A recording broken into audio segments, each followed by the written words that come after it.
पहले को समीकरण 1 बना लेंगे, दूसरे को समीकरण नंबर क्या बना लेंगे 2। अब समीकरण 1 है, समीकरण 2 है। अब देखेंगे क्या क्या है। इसमें लिखा है 0.2x प्लस 0.3y बराबर 1.3। यहाँ पे लिखा है 0.4x प्लस 0.5y बराबर 2.3। ठीक। अब हमें क्या करना है, इन दोनों में से x और मान फाइंड करना है। बताइए x और y का क्या करना है, मान निकालना है। सबसे पहला काम रहेगा हमारा, एक क्वेश्चन थोड़ा सा 1-2 स्टेप ज्यादा जाएगा। क्यों? क्योंकि डेसिमल हो रहा है। हमारा काम रहेगा सबसे पहले डेसिमल को हटा दें।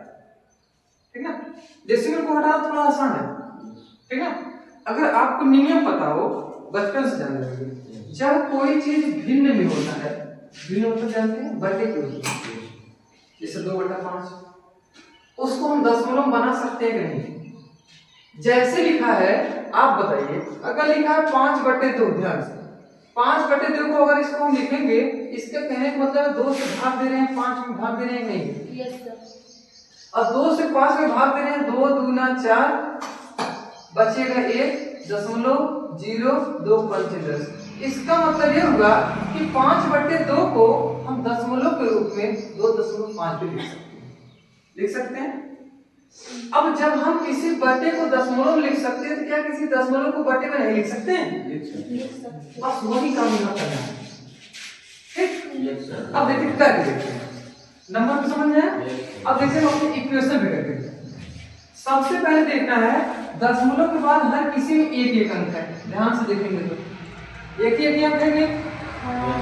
हम इसको लिख सकते हैं 2/10x प्लस 3/10y बराबर, यहाँ पे लिख लेंगे 13/10, 13/10। कोई दिक्कत नहीं। दशमलव के बाद एक अंक था, हर किसी में एक ही लिखा है, एक हमेशा उतारा जाएगा।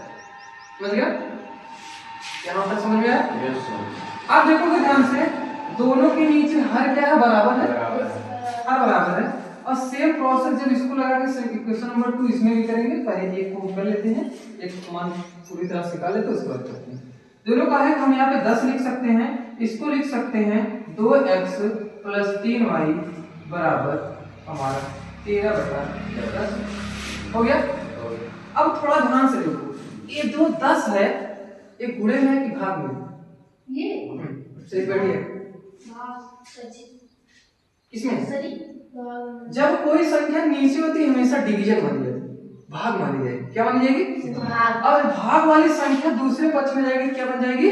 गुणा बन जाएगी। इसी चीज को हम अगर लिखना चाहेंगे तो लिख सकते हैं 2x प्लस 3y, और इस संख्या को भगा देंगे, हो जाएगा 13/10, और यहाँ पे गुणे बन जाएगा 10। तो दिक्कत, ये वाला 10 है, यहाँ पे गुणांक बन गया। अब हम क्या इस 10 से इस 10 को खत्म कर दें? खत्म कर दें। अब देखेंगे ध्यान से, जब ये 10 से 10 खत्म हो गए, बचा यहाँ पे क्या है, केवल 13। हम इसी चीज को यहाँ पे अगर लिखना चाहेंगे तो लिख लेंगे 2x प्लस 3y बराबर 13 लिख सकते हैं। समीकरण नंबर 1 रूप बदल, हाँ इस दशमलव में हमने बदल लिया, इस रूप हो गया। इसी तरह हम समीकरण 2 को भी बदल सकते हैं, बदल सकते हैं ना। अब हम समीकरण 2 से बदलने से पहले थोड़ा ध्यान दे देते हैं। इसमें हमने बोला था जब भी समीकरण सॉल्व करेंगे, अब यहाँ पे पूरी तरह प्रतिस्थापन लगेगा। अभी तक जो लग रहा था, हम दशमलव हटाने के तरीके लगा रहे थे। अब यहाँ पे प्रतिस्थापन में हमने बताया है, x और y को एक साथ रखेंगे कि दूसरे पक्ष में भेजेंगे किसी को? किसको भेज दें? किसी को भेज सकते हैं। आप y भेज दें, y भेज दीजिए। x बचा रहेगा तो 2x बराबर हो जाएगा 13 माइनस 3y हो जाएगा कि नहीं? हो जाएगा ना? समझ में आ रहा है? 3 के पहले माइनस कैसे आया है? Yes sir. कैसे? हाँ, दूसरे पक्ष में जाते ही चिन्ह क्या हो गया है? बदल गया। यहाँ तक समझ गए? अब हम इक्वेशन नंबर 2 को डायरेक्ट लिख दें? लिख दीजिए। नहीं तो निकाल देते हैं इसको। ये वाला समझ में आ गया कैसे लिखना है? जी सर। अब हम काम करेंगे, इक्वेशन नंबर 2 को भी दशमलव हटा के बना लेंगे, और उसके बाद x क्या करेंगे, देखेंगे 2x लिखा है ना।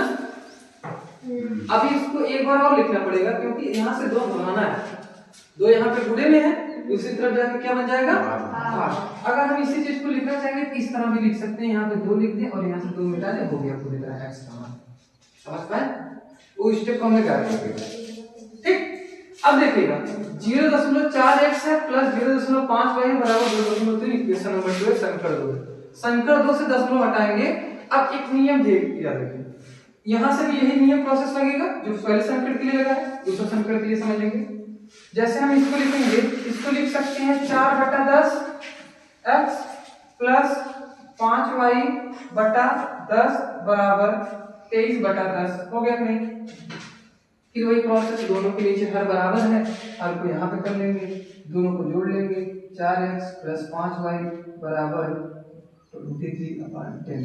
10 डिवीजन में है, उधर जाकर मल्टीप्लाई बन जाएगा, हो जाएगा हमारा 4x प्लस 5y बराबर 23/10। जैसे है ये जाके मल्टीप्लाई बन जाएगा, 10 से कट जाएगा, बचेगा 4x plus 5y equal to 23। Right? हमने इसको भी दशमलव से स्वतंत्र कर लिया, इसको तो पहले ही स्वतंत्र कर लिया था। सेम प्रोसेस इसमें लगा है। अब देख लेते हैं, ये जो इक्वेशन नंबर 2 दशमलव से हट के आया है, अब यहाँ पे x की जगह हम रख सकते हैं कि नहीं पूरे मान को? x का पूरा मान कितना है? 13 - 3y/2। तो हम लिखेंगे यहाँ 4 कोष्टक लगाएंगे, लिखेंगे 13 - 3y/2 और प्लस 5y बराबर 23। यहाँ पे हम लिख देंगे x का मान रखने पर।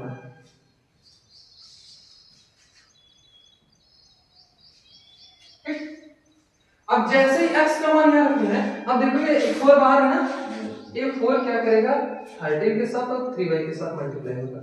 13 में टेबल 4 और पढ़ेंगे, 13 चौका 52। यहाँ से स्टेप देखेंगे ऊपर जा रहा है, हो जाएगा 52 माइनस 4 का 3 में करेंगे, हो जाएगा 12y/2 हो जाएगा प्लस 5y हो जाएगा बराबर हो जाएगा 23। अब अगर यहाँ तक कर लेंगे तो आपको कंफ्यूजन होगा ये कि इस 2 को कैसे दो कैसे बनाए। 2 को भगाने का एक ही तरीका है, पहले से याद रखेंगे। इस 2 को अगर भगाना है, इसके बगल वाले में, इस वाले में और इस वाले में 2 से गुणा कर भाग गया।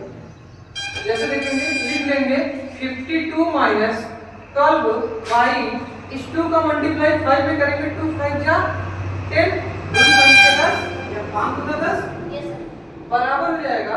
जब 23 को गुना 2 में करेंगे तो हो जाएगा 46 46 23 गुना 46 होता है। 2 खत्म भी हो गया, आप समझ गए। अब देखोगे ये y बचा है नहीं, पहले इन दोनों का मामला कर देते हैं सॉल्व। देखो पहले देखो इन दोनों के पहले आप बताएंगे ये जुड़ेंगे कि घटेंगे। आप सोचो बताइए y वाले में जुड़ेंगे कि घटेंगे? घटेंगे। घटकर कितना आएगा बताइए, चिन्ह के साथ बताना है। 2y minus 2y 52 minus 2y है, क्योंकि देखो दोनों के पास विपरीत चिन्ह है। दोनों के पास क्या है? विपरीत चिन्ह है। विपरीत चिन्ह में हमने हमेशा बताया है घटता ही है। बड़ी संख्या के सामने 12 के सामने माइनस है, इसलिए माइनस लगा। 12 में से 10 दिया, कितना हो गया 2y बराबर हो गया हमारा कितना 46। अब देखो y भी अकेला हो गया, 52 को इधर देखो प्लस में, इधर आके क्या हो जाएगा माइनस हो जाएगा।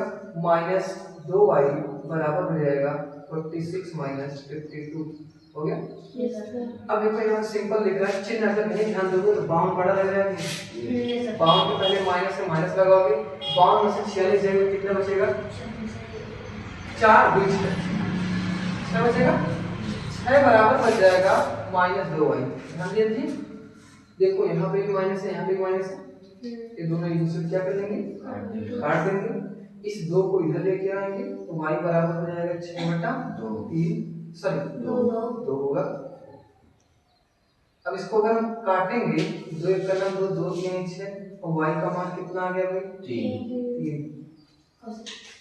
अभी हमारे आंसर की में भी एक मान y का बराबर 3 आया।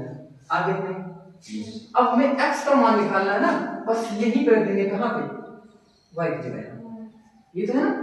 अगर हमें x का मान निकालना है, अब x का मान भी निकाल लेते हैं। देख लीजिए, लिखा है x बराबर 13 माइनस 3, डायरेक्ट मान रख रहे हैं। y का मान कितना दिया है यहाँ पे 3 निकालें, बट्टे कितना हो जाएगा 2। देखो ध्यान से, ये हो जाएगा 13 हो जाएगा, ये 3 3 का कितना हो जाएगा 9 हो जाएगा, बटे कितना हो जाएगा 2।